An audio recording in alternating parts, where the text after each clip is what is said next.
You're listening to Left at the Valley 2.0, Atheist, Skeptic, and Humanist Radio. Hi, this is Bernard Lamborel, and I took a left at the valley. I know we shouldn't have to scream that we're atheists. You know, we don't have non-astrologers and all that. But with the religious people taking over the world, I mean, we can either speak up or be pushed into a corner. I'm proud to be an atheist, a skeptic, a non-believer, an infidel, a heathen. I call it how I see it. I say it's ignorance and you just call it faith and unsubstantiated claims. That's something to be ashamed. I'm an atheist. Coming at you from beautiful BC, Alligator, Florida, Coat Hanger, Texas, and Juicy Juice, Minnesota, this is Left at the Valley 2.0. My name is Kevin, and here's a question for all of you mind readers out there.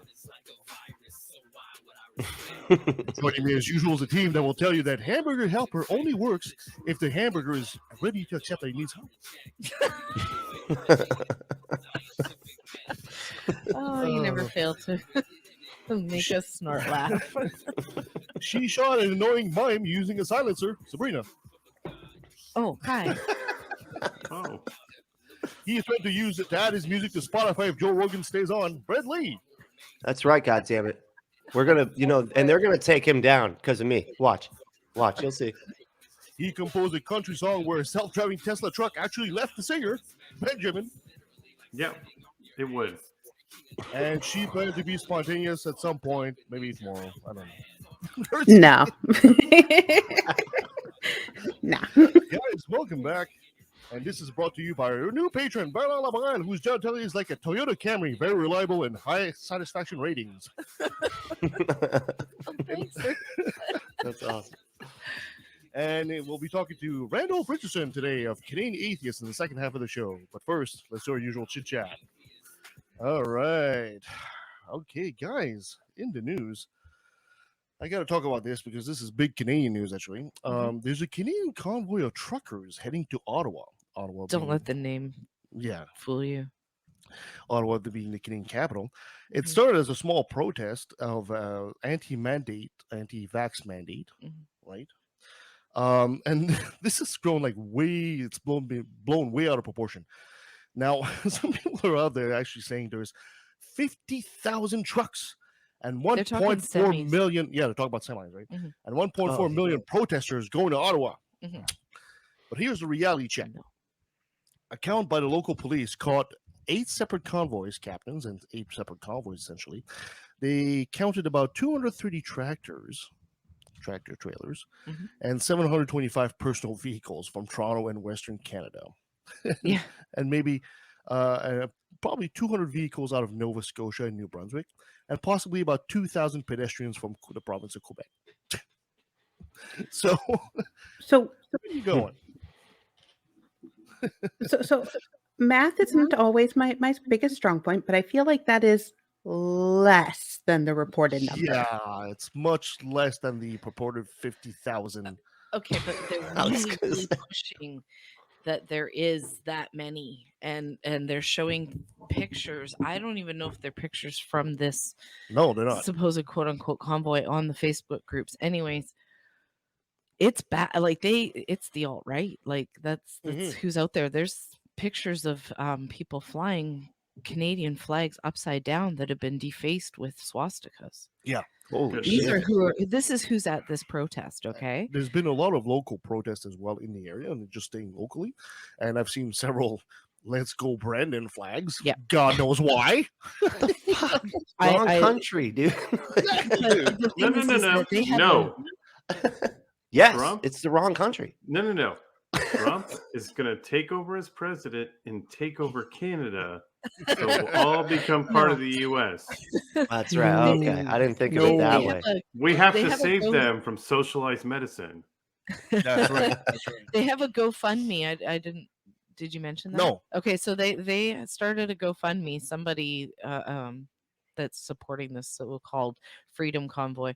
Anyway, it's raised at last check over $7.5 million. Really? It might be close to $8 million. Wow. It's to quote pay for their gas and lodging on their way, and it's been approved, but apparently it's been organized by somebody who's the secretary for a very alt-right political party. So let's just keep this in mind, that these funds may not be used as intended, although they're supposed to provide a very detailed accounting of where the money is going to GoFundMe in order to be able to withdraw it. To be completely fair, like I said, at the very beginning, some of these truckers were actually genuinely protesting the vaccine mandate. Maybe they were. I doubt it. I mean, there's no reason to do it, but they were genuinely doing that. But the movement now has been hijacked by white supremacists and completely far right. Absolutely. And it's like Confederate flags. Why are we seeing Confederate flags being flown in Canada? Like, get real. Fucking weird. And I saw a sign that said it was a picture of a swastika with needles underneath each, line of the swastika. So there's 4 needles, and it said like "Hail Kenny" and "Hail somebody else." Kenny being the premier of Alberta, Texas. Oh, okay. No, yeah, that I know what you're talking about. They're saying that the people that want everybody to take the shot are Nazis. That's right. Yeah. Okay. Yeah, I know exactly what you're talking about.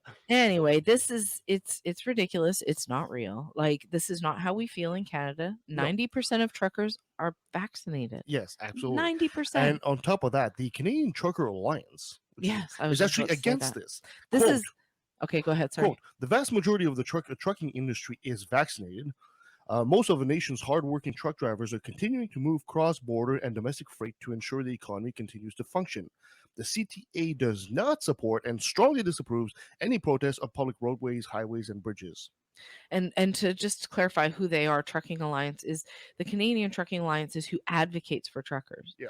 That's who goes and says, hey, they're not being paid a fair wage. It's like their union. So wait. As an American, you got to explain some terms to me. What is fair wage? In unions. I know it's hard to believe. It's another road for road. Yeah. Okay, so guys, I kind of got to jump in here because we have to talk about this new Kid Rock song. Have you guys seen this? We the People? No. Let me. Okay. Number one, it's the worst song that ever happened. It's terrible. But let me read some of the lyrics. We the people and all we do reserve the right to scream, fuck you. Wear your mask, take your pills. Now a whole generation's mentally ill. Man, fuck Fauci. But COVID's near. It's coming to town. We got to act quick. Shut our borders down. Joe Biden does. The media embraces. Big Don does it. And they call him racist. We the people. Oh, let's go, Brandon. Then that repeats. And then it says things like fuck Facebook, fuck the media, the mainstream media. It just kind of goes on like with this nonsense. Oh, we lost Kid Rock is what you're saying. I No, don't think we ever had him. Kid Rock. We really had him, but So Kid Rock plays like he's some like rednecky Southern dude, but he's like a rich kid from Michigan. Yeah, exactly. Yeah. It's not even from the South. But talk about pandering to your fucking audience here. He's like, look, it's just unapologetic. Well, it's like, okay, so we've always had protest songs, right? I get it, protest songs, but they're not this. No. Just way too straight to the point. Like they're a little bit like, artistic. They actually. It's not even good Rage Against the Machine kind of song. Exactly. Right. You got to go against the man. At least come up with something nice and a bit more poetic. There's right, like intelligent songs like that. Yeah, exactly. And as a guy who was, I guess I could classify myself as a trucker. Speak to my fellow truckers out there. You guys are always going out there saying, our freedoms and blah blah blah. What freedoms have you actually lost here? You're moving your entire truck across the country, over like several thousands of miles. Where are your freedoms restricted at this point? They're not allowed to sit down in restaurants if they're not vaccinated. Yeah, exactly. I mean, they can go to a fast food restaurant. There's no problem there. They can even sit down in a fast food restaurant without showing their vaccine passport. But then no, they can't go into a regular sit-down restaurant. Most of the truckers out there understand that you need, if you're going to cross the United States, go do some. You need to be vaccinated. You need to be vaccinated, and they're okay with that. Mm-hmm. So you really need to stop, being a baby here. It's the same thing that you want to be a cop, you need to do a criminal background check. It's the same. Okay, in the United States, I'm not sure that cop background check really works. Yeah. Just saying. And also, when it comes to trucking, you're going to have to be able to take a drug test and pass. So what's even worse is I saw this morning as we're doing this. I saw this report this morning that a local food bank in Ottawa, the employees were actually threatened. Are you talking about the soup kitchen that we were talking about? Yeah. They were actually threatened by these alt-right. Yeah, they were being pressured to give out free meals. Exactly. To the point where they had to close their doors. Yeah, exactly. They kind of complied because to avoid a conflict and a fight, they started giving out food to these people. But I'm sorry, this is not Canadian. What you're doing there is really not Canadian. They defaced a Terry Fox statue, and that is just so not okay. That is Terry a crime. Fox, I know you probably guys don't know who he is, but back in, was it 1980, very early 80s, 1980, 81. His name is Terry Fox. He lost his leg to cancer, and he decided to run the Marathon of Hope, which was from one end of our country to the other to raise money for research for cancer, because he had leg cancer. That's how he lost his leg, and he made it quite far. I'm getting chills. I might choke up a little bit. For Canadians, Terry Fox is he's an national icon. hero. He's an icon, absolutely. He's anyway, bigger than he Wayne didn't Gretzky, make it. He tried to run across the country. He made it to Ontario, I think, from BC, and the cancer came back and it took his life. So he didn't make it. And the Marathon of Hope has been going on since. But we do the Terry Fox run every year. School children do the Terry Fox run. There's statues built to this guy's honor. There's schools built. I'm actually crying. Yeah, this is the kind of convoy Canada's all about, not this kind of bullshit I'm seeing here. Exactly. Is that what it is? They're saying fuck that convoy. Look at ours. What is the reasoning for the defacement? Who knows? I don't know. I mean, apparently mad. Apparently, there's also a report saying they also kind of defaced the tomb on the unknown soldier. Yeah, they were parking on it. It's like, holy shit, that's man! Another Show some thing. respect. No disrespect. There's hundreds of cars parked there illegally. This is really disgusting, and I hope these people are brought to heel real fast because they will be, because this is not our Canada. So sorry, rant over, guys. No, that's fine. Oh yeah, that's good. It's good. Don't believe what you're seeing. That is not. Unfortunately, our Canadian media is giving equal attention to these people. This is not how we feel. No, this is not our Canada. No, even the truckers are not happy about this. No. I'm one of them. I should know. Yeah. So anyway, sorry, it's a percentage of a percentage, right? Yeah, very small. So it's like a percentage of Canada's truckers, and then a 10% of the truckers are these guys, and they're getting all the. Yeah, exactly. And it's not even just the truckers, of course. Now it's joined by a whole bunch of all these crazy wacko conspiracies, all right. You're seeing it happen right now. Yeah, Jesus. That sucks. Anyway, in other Canadian news... Wait, cut Hertzy off. Oh, sorry. Oh, I was just going to say, you telling the story actually reminded me. I'm like, oh, yeah, I saw a movie about Terry Fox, and it was amazing. Yeah, he's and an amazing person. One of the few times I've actually cried about a human death in a movie. Yeah. Oh, wow. If you're in America and you never heard about Terry Fox, I strongly encourage. He was actually voted... years ago, they did a show called The Greatest Canadian. Oh, he's on 100% the greatest Canadian. He came in second. John A. McDonald? Wow. No, the one who did the universal healthcare. Nice. Oh my God, we forgot his name. You can't forget the greatest Canadian's name. I was very young. Anyway. So anyway, moving on in more Canadian news. A study commissioned by Canadian Charity Liberation 55 surveyed 3,600 students from grades 6 to 12, and they tried assessing their knowledge of anti-Semitism and particularly the Holocaust. Oh dear. The report concluded that their education is severely lacking in schools, and most of their knowledge is actually acquired via social media. Where was this study done? Which town exactly? It didn't say. 32.9% of the students feel that the Holocaust was actually exaggerated or even fabricated. What? Yeah, that's a third of the students. Yeah, 42%. I mean, it's only 3,600 students, but anyways, these are kids, right? These are kids. 42% said they witnessed an anti-Semitic event, and this is ranging from jokes to celebrating the Pittsburgh synagogue shooting to making hateful comment on gaming platform, anti-Semitic platform comments.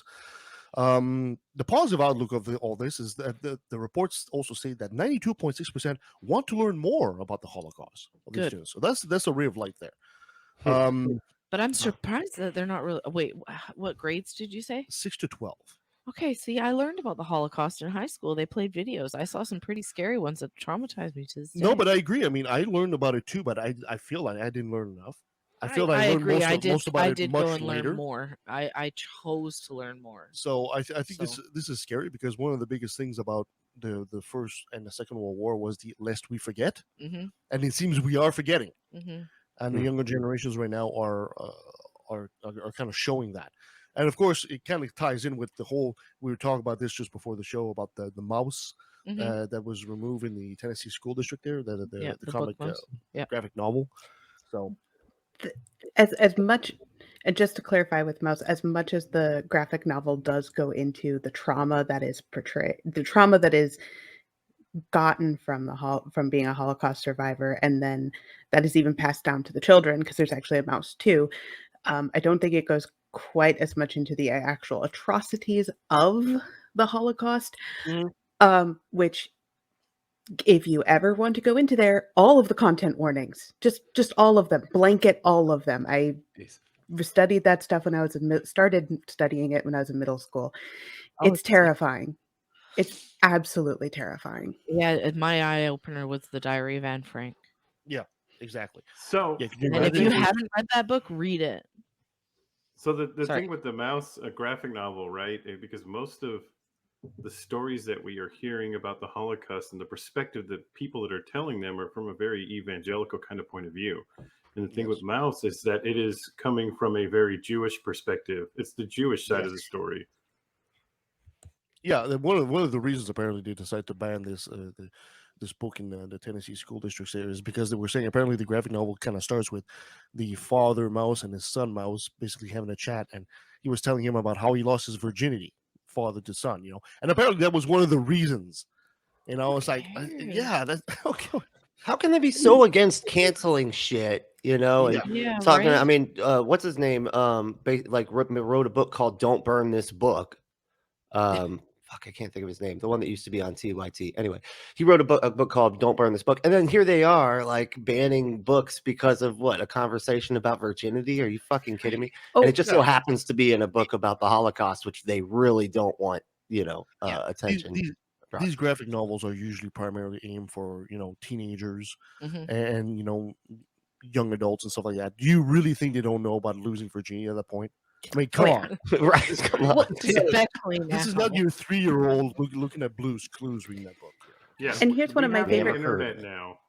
One of my favorite pieces about the banning was they said it was for nudity, which, as noted earlier, these are all characters portrayed by mice and cats. Yeah, exactly. Well, they don't like Donald Duck either because he's not wearing pants. Yeah, well, you want to see nudity? Why don't you ban all the real pictures of the Jews being shoved into the gas chambers completely naked? All of them. Why don't you ban those too while you're at it? It's like, the video I saw was the first time I saw a dead body, and it was a real dead body. Like, they were showing videos of the death pits in the different concentration camps, not death pits. They would the crematoriums, the trenches, not the crematoriums, but the trenches where there was just piles of dead bodies, and they were uncovering them. And I was young, maybe 14, 15, and that scars as someone, like, I wasn't ready to see that. No, but in the same way, it's I hate to say that use this term, but it's almost essential scarring. Well, it is, right? In some ways. It reminds us never to let it happen again. Yeah, but apparently we're forgetting that, so we need to change that. Absolutely, I agree. And in better news, I'm going to finish this week with better news. Thank God, jeez Louise. Australia has announced it will spend an extra $50 million to preserve the iconic koala species. Yay! Now, in recent years, koalas have been decimated by disease, especially chlamydia, apparently. Interesting. Vehicles and bushfires. Yeah, fire has been real bad on them. Apparently, they've gone down from 330,000 individuals to 100,000 and even less in the wild. Investment will add to the already. They've already spent $74 million since 2019. I'm glad to see that that's happening. Yeah, in 2019 and 2020, there was over 60,000 koalas that have been killed by the bushfires. I remember those years, and it was pretty nasty. Actually, poor little things. They can't move very fast, right? No. They're coming out burned and Yeah, it was so it was sad. pretty nasty. Well, so it's good news that Australia is actually investing in trying to save the species. So hopefully that will be down the road. Yeah. It doesn't help that they're. Oh, I was gonna say it doesn't help they're all drug fiends too. Drug fiends? Oh yeah. So eucalyptus. Eucalyptus. Yeah. Yeah. Thank you. Yeah. Is actually poisonous, and so how they get their quasi immunity for that is they eat their mom's poop when they are a child, which gets them just enough immunity so that they can continue to eat it later. So they spend their entire time high. Oh shit! Also, if you ever look at somebody who's trying to do surgery on a koala, everything is black because it has been pigmented by the eucalyptus plant. Really? Yes. Wow. Yeah. Wow. Yeah. It's yeah, they spend their whole time. They're drug fiends. They're cute. I like them even more now. Like, very this is awesome. angry, violent, drug fiends, sexual transmitted diseases, drug fiends. It makes sense now. Now the chlamydia is adding up. I heard. I mean, I've only seen koalas in zoos. I've never been like really up close to one, but I hear apparently these smell. Apparently they have a really strong smell. So. I can buy that. Part of the eucalyptus thing.